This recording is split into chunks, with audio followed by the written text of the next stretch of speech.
very on time. We'll end at 9:45 today because I have a talk at 10 California time.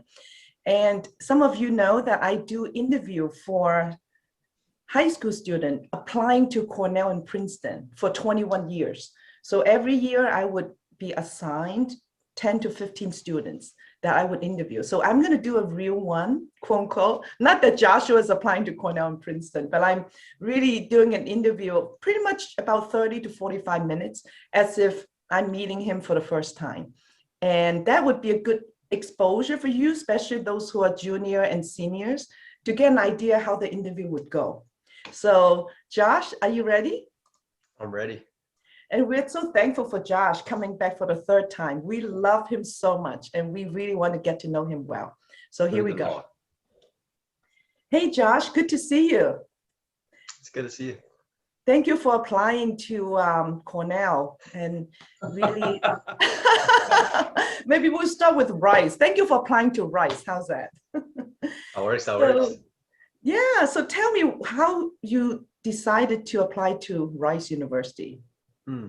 Yeah, so I really wanted to stay in state for college, and I saw that Rice was one of the top colleges here in Texas. So then I really started to look into it about sophomore, junior year of high school, and I just fell in love, with the culture there, with the emphasis on the undergrad students that they put, and also just like the environment that everyone collaborates in. So then I also found out about the Rice investment, which is a great financial aid package that they offer to people with under a certain income. And I think my family falls into that bracket. So all these things combined made me really want to apply to Rice. Wow, I really like how you're so wise to start exploring and researching earlier in high school. And that's really smart, and that you're really thoughtful to think about both academics, the environment, the distance, and the financial. Very wise. What do you plan to study? Yeah, I plan to study kinesiology. So tell me more. How did you get interested in kinesiology? Yeah, so I've been playing basketball and a lot of sports for my entire life. And recently I had a lot of knee injuries from just, playing too much.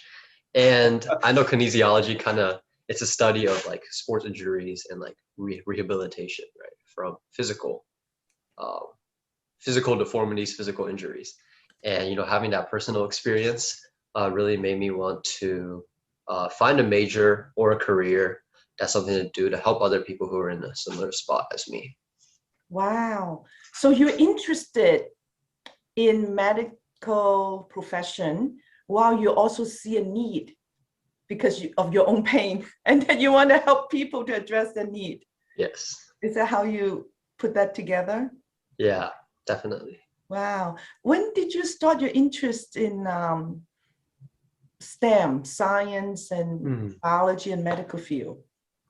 Yeah, I think this started around 8th grade, 7th or 8th grade of high school. Of middle school, right? I took like a robotics class in middle school, and I really liked it. I like playing with Legos and, like building these robots and seeing how they work. But then when I transitioned to high school, I was really interested in engineering at first, but then I felt like I didn't want to sit in an office, and work on like robots. I wanted to work with people directly. So then that slowly transitioned, like the science transitioned into more of a career, right? That would let me apply that science, but also have direct relation with people. And I found that the healthcare field was the best way for me to do that. Wow, so true. Because in healthcare, you interact with people and you get to help them directly. Because oftentimes for engineering, and I was an engineer, what we do is more indirect. Finally, when we get into the product and then get to people's hand, but we don't get to work with people. I just love how you really are sensitive and tuned to what you're interested in. And sound like you're a people person. That's why you like to work with people instead of, we engineers were like geeks, facing the computer and then working with whether it's programming or design or in the lab. So when did you find out that you're a people person? Sound like you like science always when you were young. How about your people person interest? When did that become clear to you? Yeah. So I think this happened around sophomore, junior year of high school as well. I was in marching band, and in marching band, right, you had to learn a lot of teamwork, a lot of communication with every person in band, not just your own like section. And being like one of the upperclassmen, I had to make the initiative, right, to communicate with the other groups. So I was a trombone player. I had to make sure we were on the same page with the trumpet players, with the flute players, and also same page with the band directors, right? And doing all of this, it really sparked a interest for me in just communication, right, with other people, and also working together, and just having that direct relationship, which makes life a lot more fun. Yes. Wow, you are just really sharing music to my ear because I do a lot of leadership teaching, and you're hitting some very important points because it's through your marching band experience you discover how you enjoy interacting with people, especially communication. And it is so true that for all the leadership skill that I would teach in training professionals or even helping parents, there are many ways that we can influence and lead people, and yet all that need to be supported by a strong foundation of communication skill. So what did you learn how to be an effective communicator from that marching band experience? Yeah.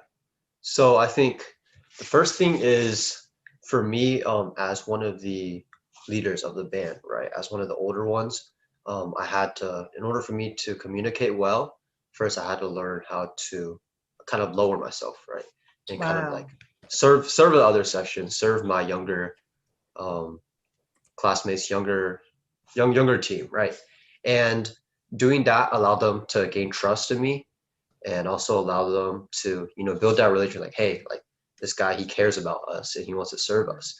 So then from there I could branch off and easily talk to them about anything, right? If they were doing something wrong, they had the respect for me because I served them. And if we had to fix something, I could do it with like a loving manner because they knew where my heart was, right? They knew my intentions were. That is incredible, Josh. Rarely do I hear this kind of insights from people your age. Mm. It took a lot of training for adults to learn what you just shared. Because you are an example of a servant leader, because you want to serve first. Mm. You want to build relationship that they can trust you and they know you care. As you've heard the saying goes, people don't care how much you know until they know how much you care. Yeah. And you are so wise doing that. So when you did that, starting with lowering yourself, being humble to serve and help others, how did it work out? Yeah, worked out very well actually. We I don't remember any major conflicts that we actually had because even if we disagreed with something with like some other people from the band, they knew that I had like the band's best interest at heart. I had their best interest at heart.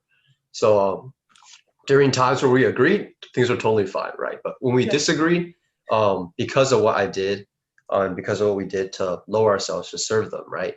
They could view us in a more positive light, and they could understand our point of view more because they knew what we did right in the past. You have a track record, you have a history, Yeah. you have a proven demonstration of your caring for them. That is so powerful. You're getting closer and closer to how I usually define leadership. So let me ask, how do you define leadership? And I'll share mine with you because you're already hitting quite a few key points on how I usually define leadership. Yeah. So I think for me, when I look at leadership, I kind of look at the life of Jesus, right? He lowered himself, right, to where he became fully God and man, right? He put himself down on earth, to basically live among us. And he's God, he doesn't have to do that. And for me, it just always, leadership is always just doing everything I can to sacrifice parts of my life so that I can help benefit others, right? And it's not about power, it's not about authority. I think it's more so about, I think service is the big word. And also being a leader, right? You have to set a great example for people. It doesn't always mean like yell at people, tell them, hey, you have to do this and this and this.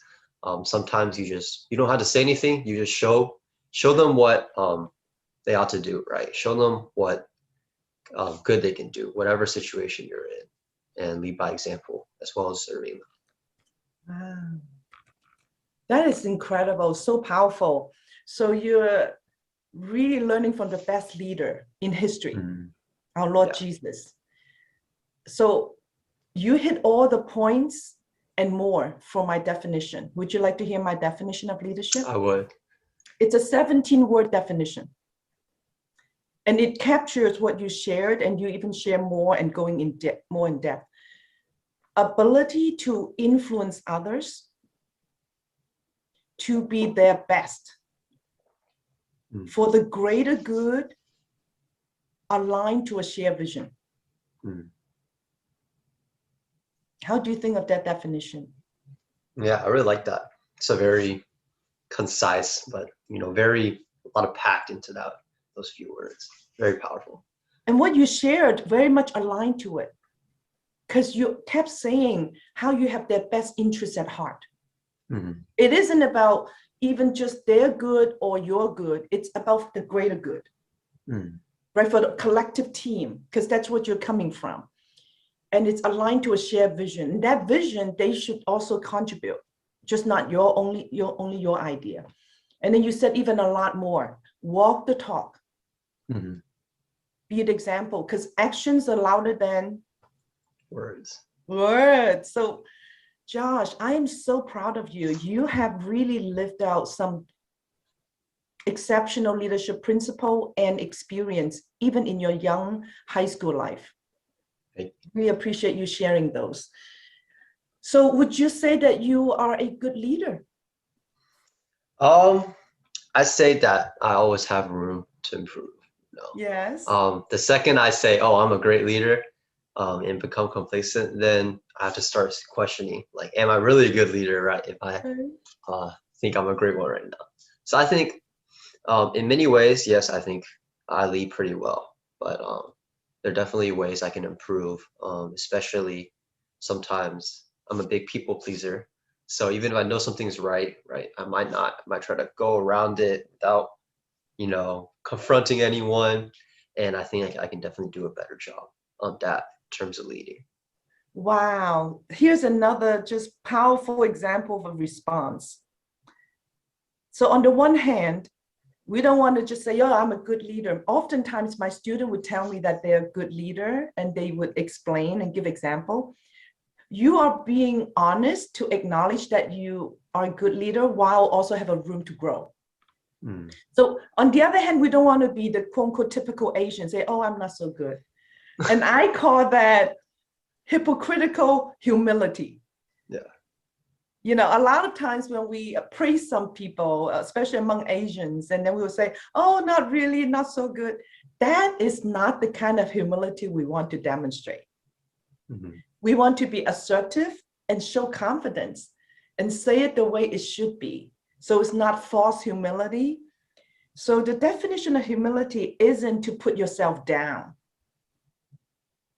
or to think lower of yourself, but more think less of yourself, less frequently, less self-centered, less self-righteous. So I think your response just hit a right balance of both. So thank you, Josh. Another just good example of a tough question. Could be a tricky question, isn't it? And you answered it just so well, because there's room to improve. And you also told me the area that you're improving, that you would like to improve, which is the people pleaser part. The way that you are answering my questions are very proactive. You don't just kind of answer and pause. You put thought into it, and you even volunteer additional information, which is very insightful. Because I would be asking you next, how can you become a better leader? And you already volunteer that. Mhm. That demonstrates your confidence, demonstrates your self-awareness, and others' awareness. And these two are very powerful concepts for anyone. We want to be more self-aware how I'm doing, and be fair to yourself. Don't be unrealistically setting high expectations, say, I'm never good enough, and then blame on yourself. You don't want to do that, right? Sometimes we grow up in the Asian environment, may tend to beat ourselves up. So we don't want to do that. So you want to demonstrate confidence and being assertive. At the same time, you don't want to be arrogant. So you hit on just a beautiful note. And thank you for sharing and volunteering what you want to grow in. So that is good. So tell me 3 adjectives to describe yourself, Josh. Yeah. I think the first one, I say grounded. I'd say because of my faith in Christ, I'm able to stay grounded. I know what I want to do in basically almost every aspect of life, because it correlates directly to my biggest priority, right? Which is my faith. And the second adjective would be, say, level-headed. I don't tend to get very nervous in like stressful situations. And I think I don't have a specific reason why. I think it's just a gift from God that he's blessed me with, right? And I think it helps me a lot in sports, in tests, times where I can just keep like a cool head and think very clearly, even when like things around me are falling apart. And the last adjective I would use would be, I say humorous, um, or like, yeah, humorous. I tend to take things lightly. Sometimes it's not always a good thing, right? When things have to be serious, sometimes I'm still taking it lightly, like making jokes here and there. But I think it's a part that I like about myself, being humorous, about trying to find like a joke or trying to find like something funny in like every situation, right? Even so, even when things aren't going too well with me, I'm able to, bring a little laugh here and there, and it'll cheer me up sometimes. Wow, these are very rare adjectives. I don't usually get that for the hundreds of students I've interviewed. So I love to dig deeper into this, starting with the humorous. And you mentioned how that humor actually cheer yourself up. But did you actually notice your humor cheer up other people, especially when you're in a team or if you're in a perhaps a sensitive or tense setting? That when you have the ability to crack a joke and perhaps even make fun of yourself, right? Tell me, how did that work or not? Yeah, so I remember one time I was giving instructions for marching band. I was yelling at the top of my lungs, and I had a huge voice crack, right? In front of like the 200 people band. I was like, ah! And I paused right there. It was like a tense situation before we walked into like the competition, right, to do our show. And I paused. I was like, hey everyone, sorry, I'm like 14 again. And then people chuckled. I had a good laugh out of it. The nerves were eased a little bit because I voice cracked, and I just stopped and told everyone, hey, my bad, look at me. I'm still a little bit nervous too, just like you guys. And also, I think in my friend group, I'm sort of like the clown a little bit. I make jokes all the time, and I'm always doing something weird. Wow. And how did that help with your relationship with the team? Yeah. So yeah, some of the younger kids, right, they might have been kind of intimidated by like upperclassmen who was like a leader in the band. But seeing that side of me, I think it made people a lot more open to me. So I could have a lot more people open up to me, as well as for me to communicate and open up to a lot more of the younger students.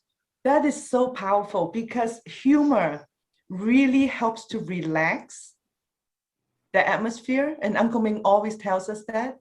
Uncle Ming also mentioned he learned how to be humorous from the president or CEO of Texas Instrument back in the day, because he saw how humor helped to set a good atmosphere, relaxing. And you also mentioned it helped people to open up. Mm-hmm. And what the story and the example you just gave is just a good demonstration of your vulnerability. The fact that you are vulnerable and you're honest to acknowledge, oh boy, my voice cracked, and just you are relating with them. And going back to your leadership example earlier, learning from Jesus and how Jesus came, Emmanuel, God became man. And that is exactly how he demonstrated leadership as the first start. He met us where we are. Hmm. And what you just shared is exactly that. You're meeting the whole band where they are because they're nervous. There's a big band, 200 people, that's huge. Mm-hmm. And that you're demonstrating your vulnerability and you're meeting them where they are. And that's why the distance got much shorter. They're willing to open up. That is so powerful. So you learn how to be funny, huh? So you know how to crack jokes. Yes, here and there. How did you develop that? I think I grew up with a lot of funny people. In middle school, elementary school, the people I like to hang out with were always the ones that were joking around, you know. Like if I trip or stumble or something, like they would be, hey Josh, chill out, watch out, man. And I mean, it'd just be like the little things, you know. We play games, kind of crack jokes here and there, like, hey, you gotta be serious, right? And then they're making a joke, but they have like a serious face. And I kind of learned a little bit from, you know, my childhood friends. I haven't seen them for a long time, but I think it's just growing up with funny people. Yeah. That is so good. So here we go, another nugget of wisdom from teacher Josh Nee, that you hang around with people with qualities that you like to grow with. Mm-hmm. You might not have chosen to get along and hang around with those friends because of their sense of humor. It just so happened perhaps you realize it. Was that the case? Yeah, I didn't. I just kind of realized it. Yeah. Although if you have a choice, and I would suggest to all the young people, hang around with people with qualities that you like to develop and grow in. Would you agree with that, Josh? Yeah, most definitely. So now you just kind of look back and say, oh, it just happened, right? But if you could be more even proactive and intentional to say that. Got it. Very good. Yeah, that is so powerful. Humorous.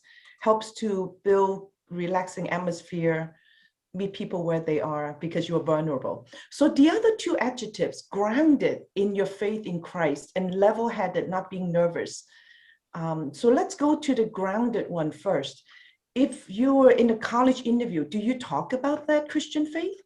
I don't think I talked about it like to the extent that I just did, but I did mention it.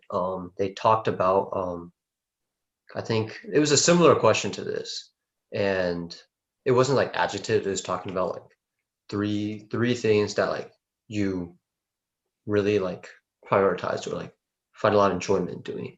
So I talked about like in the church, how I have like a great community there, and then how, you know, we all have like our common faith, our common belief in one thing. I talked about how that made us grow closer, and also how it leads to opportunities to like serve younger people. For me, it was on the worship team, right? So I talked about that, how I would teach some of the younger kids how to play drums, how to play guitar, and how it was like a learning experience. But I didn't talk like too much about it. Yeah.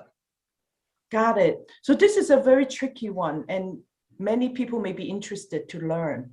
Mm-hmm. When you're in a job interview, in a college application interview, how much do you talk about your Christian faith? So the context that Josh and I are talking right now is more of a Christian audience. So Josh was more open and say how he learned from Jesus. And perhaps in a college interview, would you say that you learned from Jesus as a leader per se? Yeah, I say I sometimes look to Jesus for many of his leadership qualities. I'd be talking about service, especially. Yes, yes, because that's an ultimate example. Yeah. Yeah. So in general, my experience in professional interview and college interview, it's fine to express your priority and your value like you Hmm. did if they asked you what's important to you. Absolutely, your faith, right? Hmm. At the same time, we may not want to be so-called overt, kind of Hmm. preaching the gospel Yeah. or sharing how you became a Christian. So Hmm. you could certainly share your value Yeah. because we want to be kind of respectful of what everyone may think, but it's definitely okay to share your value aligned to your own Christian faith. You just Hmm. need to pray and have the wisdom. And oftentimes, believe it or not, since I'm a Christian, and a lot of times as we have these conversations, quite a few students actually do share similar the way you did. And then Hmm. we found a mutual Yeah. interest. We are both Christian and we got really excited. And then we have even further follow up, although that's not all within the school interview context per Hmm. se. Yeah, okay, great. So grounded. So your Christian faith really means so much to you, correct? That's your Hmm. first value. And if you were to be in this official college interview, instead of saying grounded in Christ, what would you Hmm. say? Yeah, Would, I would say so. I say I'm grounded, and I say growing up, you know, in this faith, I think to I've learned to like find, you know, my purpose in a lot of things, right? And I've learned to um like I guess like I would say in like many aspects of life, I have like a vision. I have a vision of where I want to go.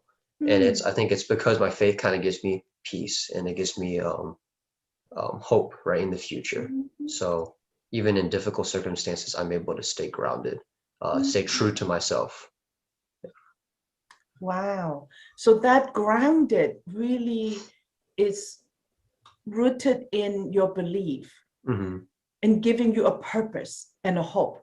That is Yeah. very important. All of us need hope. And we all need to have a purpose-driven life mindset so that you Mhm. know where you're going. And then you feel at peace with it. Well, thank you for that clarification. How about level-headed?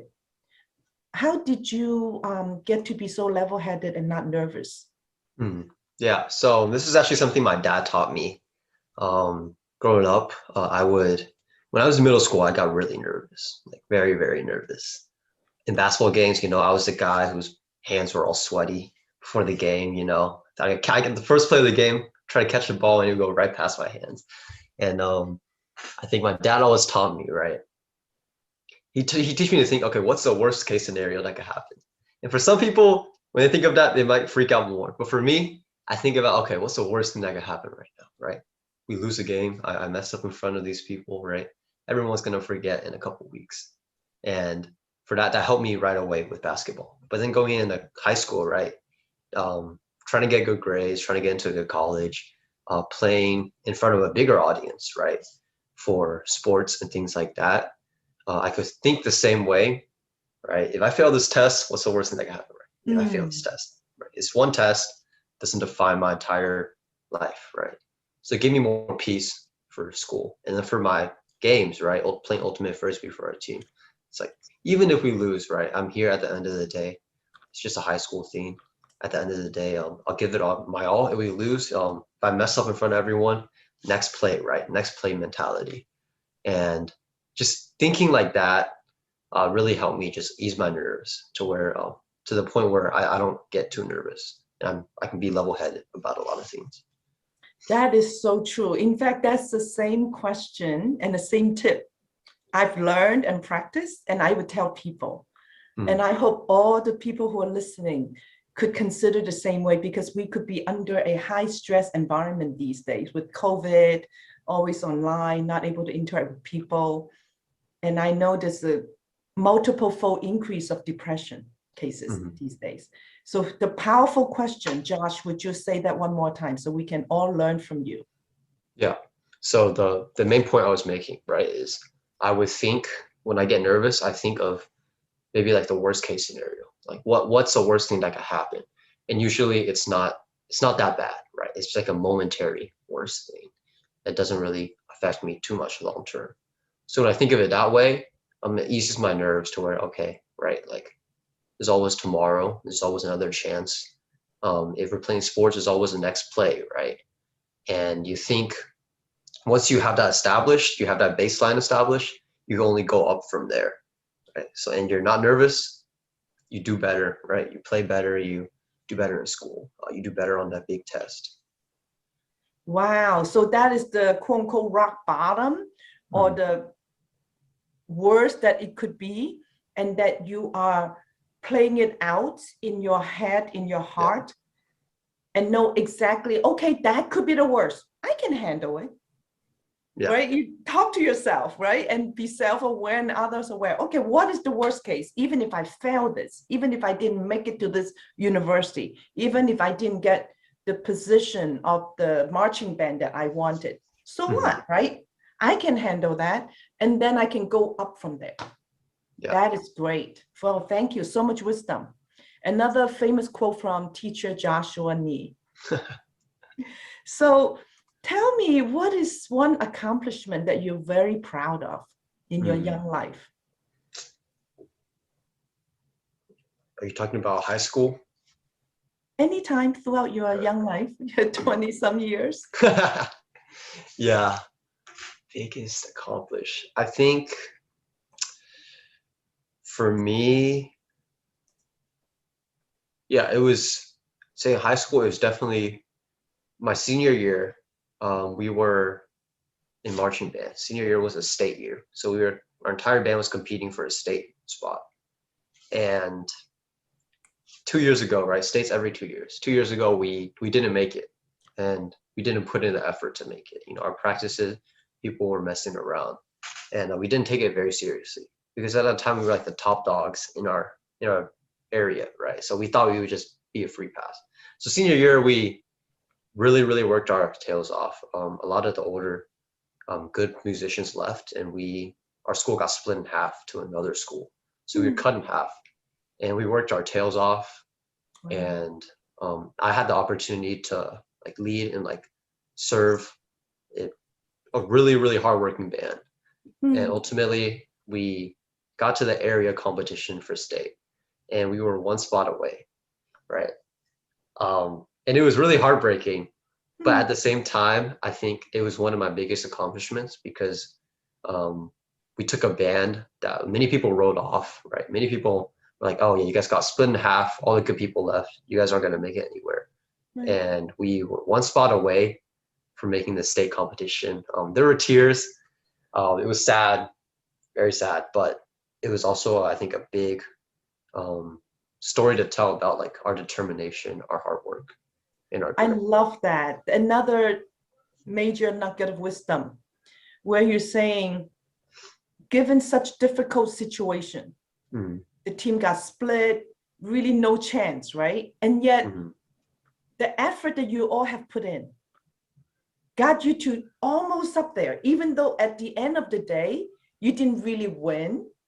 And yet you appreciate and you're grateful for the effort and the process that you have invested. Yeah. That is a beautiful attitude. So for everyone listening, right, we don't just judge ourselves or judge the team or judge the project only based on the result. Of course, ideally, if you make it, that would be really good. And yet I just admire how you value the process and the effort you all have put in, even though you're that close to winning. Yeah. And that is a very important mindset for everyone, especially parents too. I always tell parents, when we help and encourage our young people, we don't just look and say, what grade did they get? What school did they get in? Or what job did they get? It's also the process, how they have become better than last year. Mm. Today is better than yesterday. Even just perhaps game and neck addiction. Yesterday you spent 3 hours. Now you're only spending 2.5 hours. That's an improvement of 30 minutes. And it's making effort to be better. So I appreciate that. That is not an easy one to share. And so much wisdom, Josh. Thank you. Wow. So how about a failure? What is something that you consider was a failure for you and what you learned from it? Yeah. I think there's been a lot. I'm trying to think like the big failure that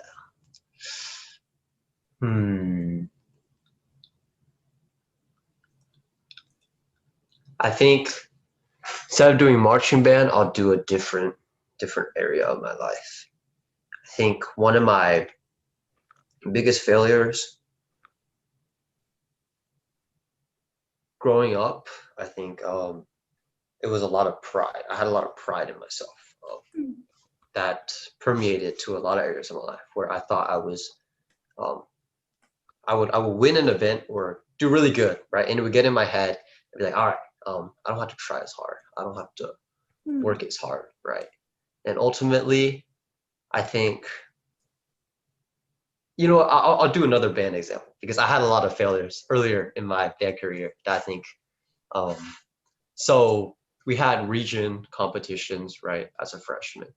And in 8th grade, I was number 2, right, in our middle school area. So then I was like, all right, I'm really good, right? I'm one of the best players. And it got in my head. So I didn't practice as much. I didn't work very hard for my 9th grade year. And the competition came, the day came, and I didn't even place into the top 10. And it really hit me in that moment. I was like that all stemmed from that moment of pride. That moment I thought I was better than everyone else. That moment where I was like, hey, I don't need to put in the work. Wow. Right. So it hurt, but also, right, like I said earlier, it taught me a lot that it takes hard work, grit, determination to get back up there. And ultimately, this failure, I'm glad it happened early because then my senior year, right, it helped me be able to lead an entire band, show them what hard work has, even if you have talent. Yeah.